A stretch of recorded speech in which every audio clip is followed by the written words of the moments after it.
All right, good afternoon, everybody. My name is Kevin McMahill. I'm the sheriff of the Las Vegas Metropolitan Police Department, and we are collectively here this morning to give you an update on the Cybertruck explosion at the Trump Hotel on Las Vegas Boulevard yesterday.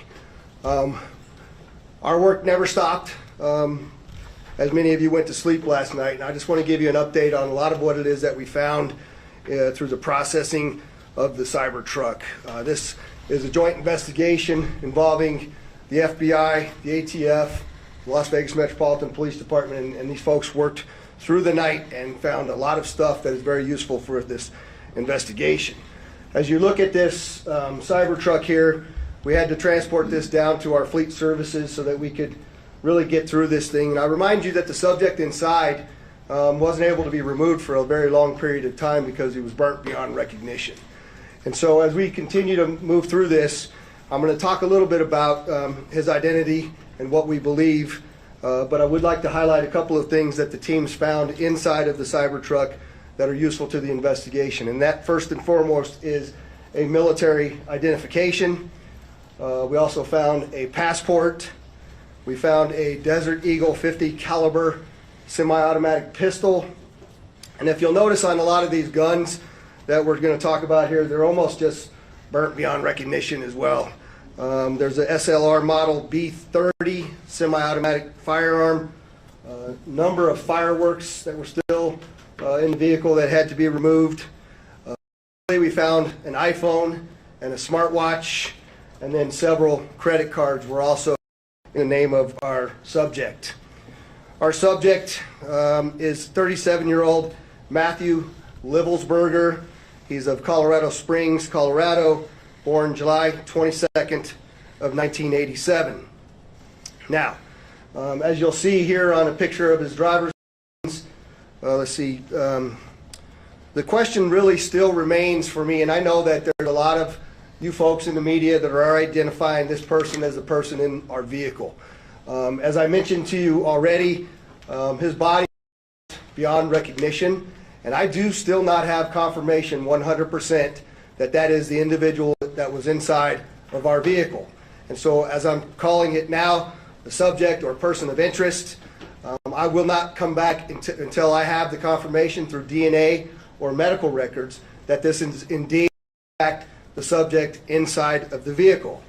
Now, further complicating this identification of this individual, we also discovered through the coroner's office the individual had sustained a gunshot wound to the head prior to the detonation of the vehicle. One of the handguns was found at his feet inside of the vehicle. Obviously, in how we're trying to identify him, and I'm feeling comfortable to give you this information, is a tremendous amount of substantial evidence to include he rented the Turo vehicle. There are two tattoos, one of which was on the stomach and one of which is on the arm, that we can see bits and pieces of it as in comparison to what it is that we now know he had on his body. That has given us a lot of confidence that this is, in fact, the same person. As well as, which the clearly obvious, which is the credit cards, the military identification, the passport. Furthermore, as you'll see here in just a very short period of time, we tracked his movements from Colorado to Las Vegas, and in a number of the photographs that we were able to determine, he was the individual that was driving the vehicle.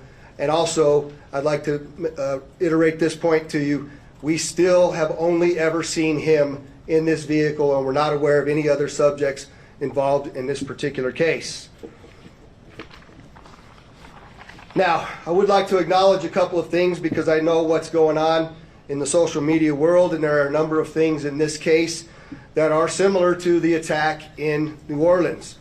We do know that our subject here served in the military. In fact, he's a current member of the military. Both of the subjects served at Fort Bragg, North Carolina. What we do know about that is it's a very large military base, and we have no record that they served in the same unit or even at the same years at Fort Bragg, something that continues to remain under investigation. I also know that they both served in Afghanistan in 2009. We don't have any evidence that they were in the same province in Afghanistan, the same location, or the same unit. Again, something else that remains under investigation.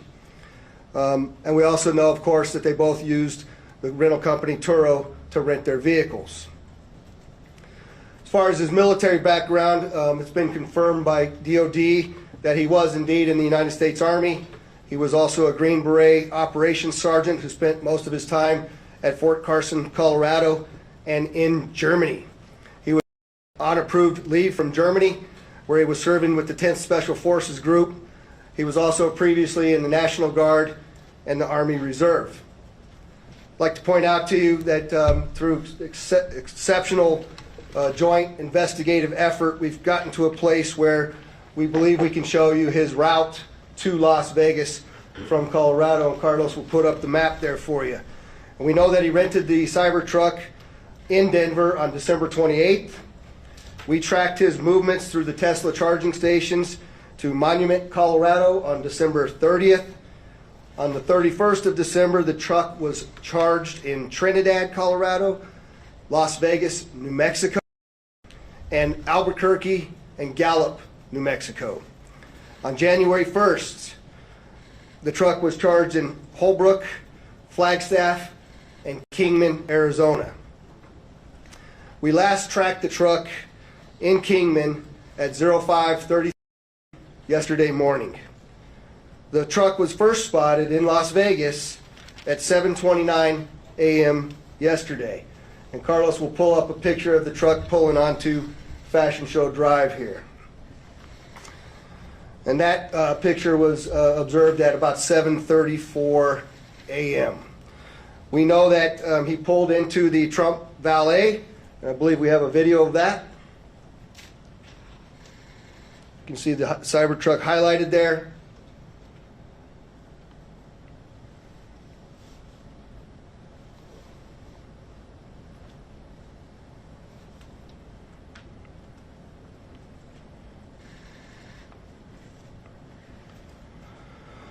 So through extensive surveillance video, we were able to track him leaving there, and we know that he went to several different places along Las Vegas Boulevard, and he spent some time in a parking lot of a business near Flamingo and Las Vegas Boulevard. We then have a video of the truck pulling back onto Las Vegas Boulevard from the sands.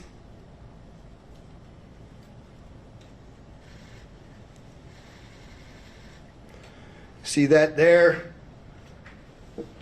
That's north on the boulevard from Sands at 8:39, where he then immediately heads to the Trump Hotel, pulls into the valet area, and as of course you all know, the explosion occurs within 17 seconds of his arrival at the valet.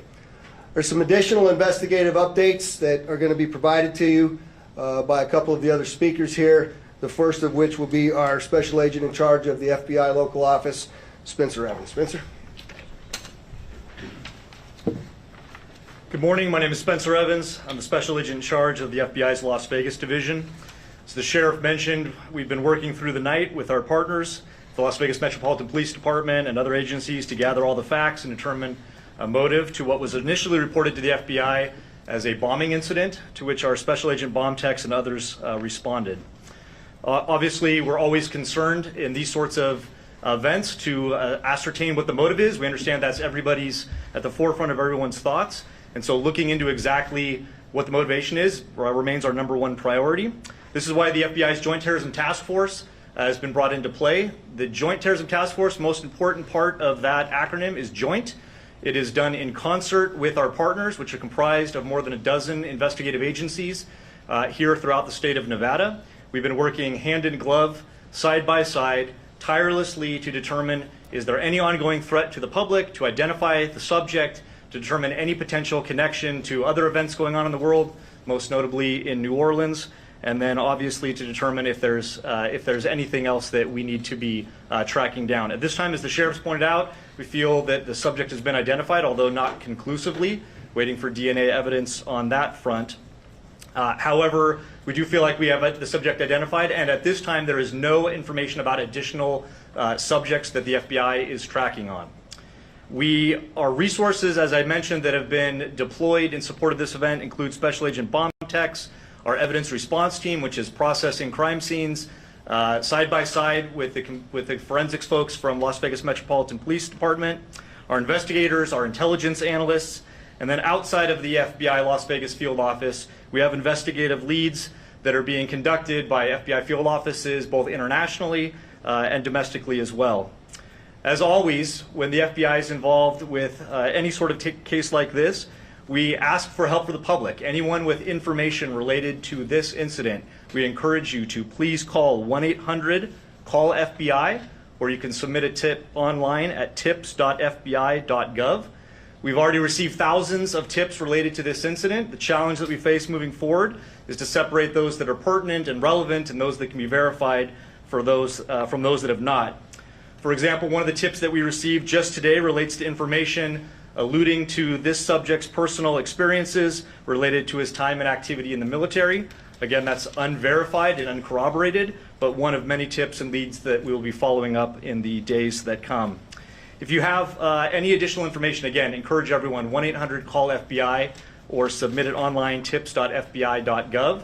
We will tirelessly work to exhaust all investigative leads and conclusively determine what the nature of this particular incident was, what the motivation was, and to the extent possible, share all that information as we obtain it.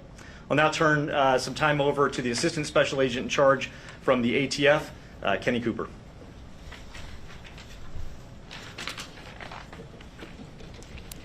Good morning, everybody. My name is Kenny Cooper. I'm the Assistant Special Agent in charge of ATF San Francisco Field Division. ATF is bringing our expertise in post-blast investigations and our crime gun intelligence to specifically assist in this investigation. I will tell you that our Special Agent bomb techs are working with FBI and with Las Vegas Metro and sifting through that post-blast debris to find components and investigative leads that will derive from that evidence process. We're too early into that investigation process to give any determination as far as how this device was initiated. I will say that we do know that the components primarily consist of fireworks, mortars, aerial shells, and are all consumer fireworks. Nothing commercial grade has been discovered at this point, and we've identified some fuel enhancers like the Coleman fuel and VP racing fuel and some explosive targets that can be purchased at any sporting goods store. We've also, as the sheriff mentioned, we've identified 2 semi-automatic handguns recovered from the Tesla. We have successfully traced those firearms, and I can tell you that Matthew Livelsberger lawfully purchased both of these firearms on December 30th, 2024. We have agents following up those investigative leads. We know exactly where those firearms were purchased, and we will share any developments from those leads as they come in. Thank you.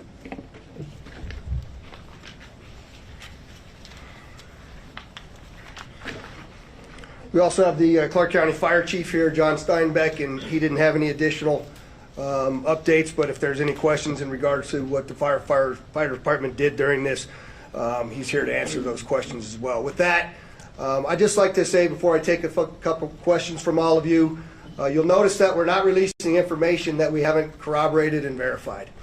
We're very well aware of all of the things that are going around on social media. But that's just the way we're going to conduct this investigation. We're not putting it out until we can tell you for a fact what information it is that we're putting out. And so we're going to continue to do that, but I'm also confident to tell the Las Vegas community and this great nation that we don't believe there's any further threat from this subject or anybody associated to him here in Las Vegas. With that, Denise, I saw you had your hand up. If you could just identify yourself, please. Sure, Sheriff. Denise Ross from Channel 3 in Las Vegas. Did this suspect have any other connection to Las Vegas? Had he ever been here before, or any reason to be here? So the question was, did the subject have any ties to Las Vegas, or had he ever been here before? I do believe we had one instance a number of years ago where he stayed at a local hotel, but we're still trying to verify that information as well. Sir? The David Charles, KLAS TV. There was, you have a gentleman in a Cybertruck, Trump Hotel. There's information that the FBI was in Colorado Springs last night, possibly at this gentleman's home. any information about why? I think I'll let Spencer answer that question. Yeah, so as I mentioned, the motivation at this point is unknown. We are, as I mentioned earlier, following investigative leads both domestically and internationally as well. And so that includes search warrants and witness interviews, collecting forensic information, and basically trying to compile the facts. And so there's investigative activity taking place literally around the globe, trying to determine what the potential nexus is. But at this time, at this particular moment, as the sheriff aptly said, we have to focus on what we know and what we don't know. We know we have a bombing, absolutely, and it's a bombing that certainly has factors that raise concern. It's not lost on us that it's in front of, of the Trump building, that it's a Tesla vehicle, but we don't have information at this point that definitively tells us or suggests it was because of this particular ideology or the, any of the reasoning behind it. That's the purpose of the investigation that we're conducting, is to get to the bottom of exactly what happened, why and how. Sir? Tim Caputo with KBC in Los Angeles. You mentioned the number of similarities between this case and the one in New Orleans. How far in the investigation process do you guys go to try to rule out that they are connected, knowing that you already have a couple things that seem to connect them together? So the question is how are we working to rule in or rule out any connections to the New Orleans event? And the answer to that is every tip and lead that comes in, every piece of evidence that comes in, we don't discount it, we work it through it. It's an interesting thing during these kinds of investigations that if these turn out to be simply similarities, very strange similarities to have. And so we're not prepared to rule in or rule out anything at this point. There's lots more for us to do in this investigation. We haven't even gotten into the phones or the computers, which are usually very, very instructive and informative to us as we investigate. And we've got a lot more work to do to trace him, to see the stores that he went to rule out anybody else. Lots and lots of investigative work to do, and we're just trying to give you an update on what we know now. That is factual. Rio Yamat, AP, was the gunshot wound to his head self-inflicted? We believe the question is, was the gunshot self-inflicted? And we do believe it was, since he was the only person in the vehicle, and it occurred immediately prior to the vehicle blowing up. Back there, sir? Yes, sir. Morgan Chesky, NBC News.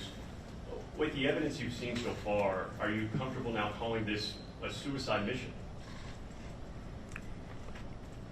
The question is, am I comfortable calling it a suicide mission? I'm comfortable calling it a suicide with the bombing that occurred immediately thereafter. I'm not giving it any other labels. And with the friends and family you've spoken to so far, have they shared any prior red flags? The question is, did we have any of the family members share any particular red flags? Again, I'll go back to what I know is circulating on social media, but none of that has been verified at this point. And final question, real quickly. All the components you found inside the Cybertruck, were they all purchased in Colorado? The question is, were all the components found inside of the Cybertruck purchased in Colorado? And I don't know the answer to that. That's part of why we're doing the extensive part of the investigation. Ty O'Neill, Associated Press. Can you talk a little bit about the security measures you have in place at the hotel now? So, as you all know, we had just successfully completed a New Year's Eve event where hundreds of thousands of people come to Las Vegas. I've extended our posture just like it is for a New Year's Eve event, where I have thousands of police officers that are working day in and day out. Obviously, dozens and dozens of people that are working on this investigation as well. We'll continue to look at what that security posture looks like, but I'm confident in the safety of our community as we move forward. Go ahead in the middle there. Joe Mueller, Channel 13 here in Las Vegas, ABC. Did Livelsberger have any sort of criminal record at all? And also, do you know when that Turo vehicle was rented? The question was, is there any criminal record? None that I'm aware of. That has not been brought to my attention that he had a criminal record. And I said that the Cybertruck was rented on December 28th in Denver, Colorado. Right here. Hi, Stephanie Price, Fox News. Hi. Hi. Have you guys been able to verify that he checked into the Resort World Hotel the day before this? The question is, do we know if he checked into the Resorts World the day before this? I'm not aware of that information. Sir? Mike Allen, Fox 5 Vegas. You mentioned increased security presence at the Trump International. Is that going to extend further along the Strip, or is it just there? And how long do you anticipate that lasting? The question is generally about the security posture, and that's entirely our entire community, not only Fremont Street and the Strip, but surrounding neighborhoods as well, just to make sure that we have the community feeling that level of safety that they need to feel after an event such as this. Right next to you there. Katie from the Las Vegas Review-Journal. How exactly were you guys able to use the charging stations to track the car's route? The question is, how were we able to use the tracking or the charging stations to track the vehicle all the way through? And I'm not exactly sure how to answer that question just yet. I know that there's some capability by being able to determine that the car is connected to the charger. One of the things that we're looking for is anybody that may have been at the charging location at the same time. We're looking to try to identify them because their vehicles would have also had cameras that would have taped anybody in and around them. We're trying to get people that may have been in the same locations at the same time that have video on their vehicle that could provide that video to us as well. I'll take two more. Go ahead. Rio Yumat, again, AP. Can you talk about the damage being contained by the Cybertruck itself, and do you think that plays into whether he was aiming to hurt others, or was it a public suicide? Yeah, the question is about the Cybertruck and the lack of damage to the Cybertruck and containing the explosion. Carlos, if you could put that truck back up there, it might be helpful. But